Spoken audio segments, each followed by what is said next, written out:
अष्टावक्र गीता भटके हुए लोगों को जीवन में मार्ग पे लाती है और ये आपके दुखों का तत्क्षण अंत करने में सहायक है।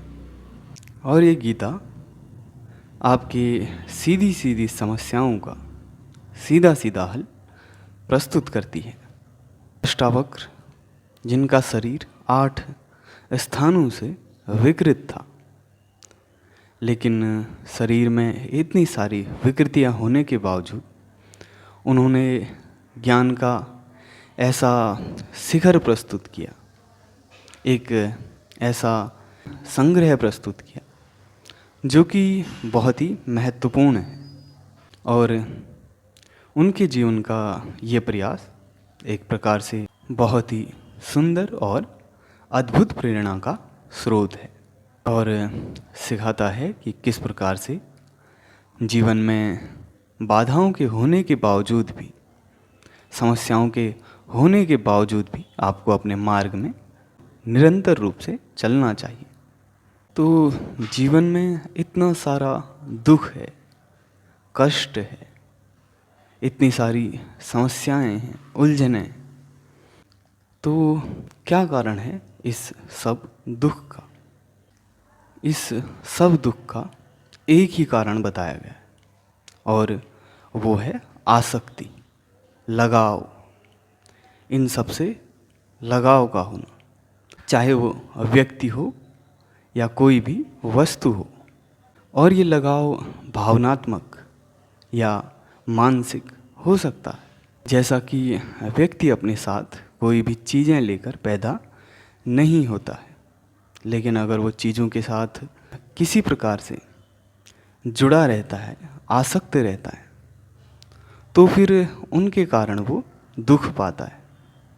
जैसा कि व्यक्ति की मान्यताएं होती हैं, अवधारणाएं होती हैं, वो उन्हें सत्य मानने लगता है तो उसके साथ समस्याएं उत्पन्न हो जाती हैं।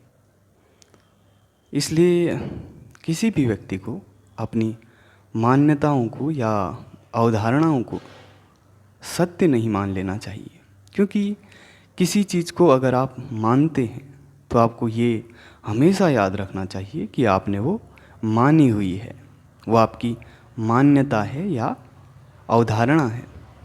अगर आप उसे सत्य मान लेते हैं तो आप समस्याओं से घिर जाते हैं और सारे दुख यहाँ से शुरू हो जाते हैं।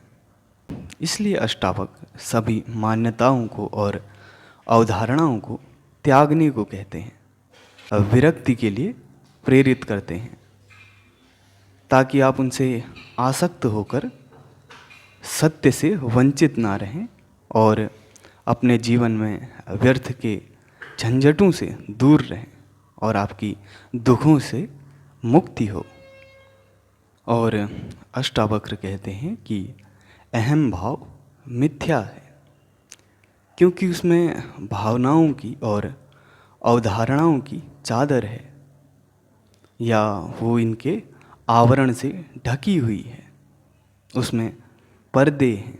इसलिए अहम भाव से देखी हुई चीज़ क्षणिक होती है और परिवर्तित हो जाती है। इसलिए उन्होंने अहम भाव को मिथ्या कहा है।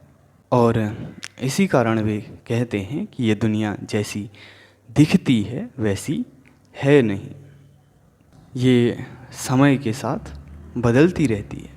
ये रस्सी को सांप समझकर डरने जैसा है, लेकिन अगर व्यक्ति ये देख ले कि वो रस्सी नहीं सांप है, तो वो ये जानकर भय से मुक्त हो सकते हैं।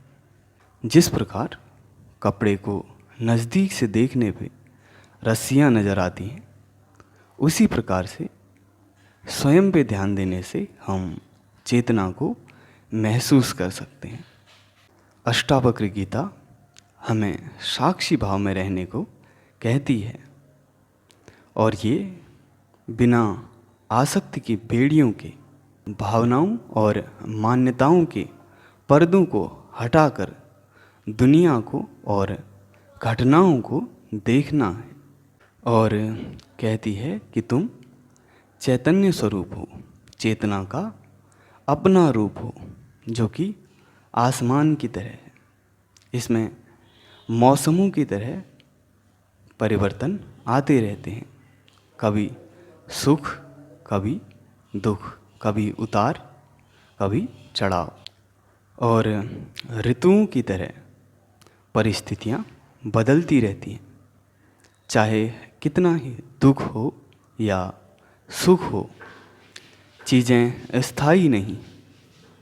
चाहे आप चीज़ों को पकड़ कर रखना चाहें या टालना चाहें, लेकिन इतनी सारी घटनाओं के बाद, इतनी सारी चीज़ों के बदलने के बाद, इतने सारे मौसमों में परिवर्तन होने के बाद भी जैसे आसमान स्थिर रहता है और अपरिवर्तनशील रहता है, उसी प्रकार साक्षी भाव भी अपरिवर्तनशील है। उसमें किसी भी प्रकार का परिवर्तन नहीं होता है। वो इन सभी घटनाओं की साक्षी है। इसीलिए चीज़ों को भावनात्मक रूप से बहुत अधिक गंभीरता से ना लें, क्योंकि ये क्षणिक हैं और परिवर्तनशील हैं।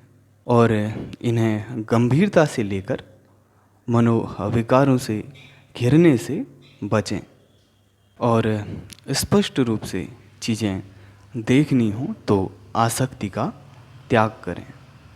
अष्टावक्र गीता ज्ञान पे आधारित है।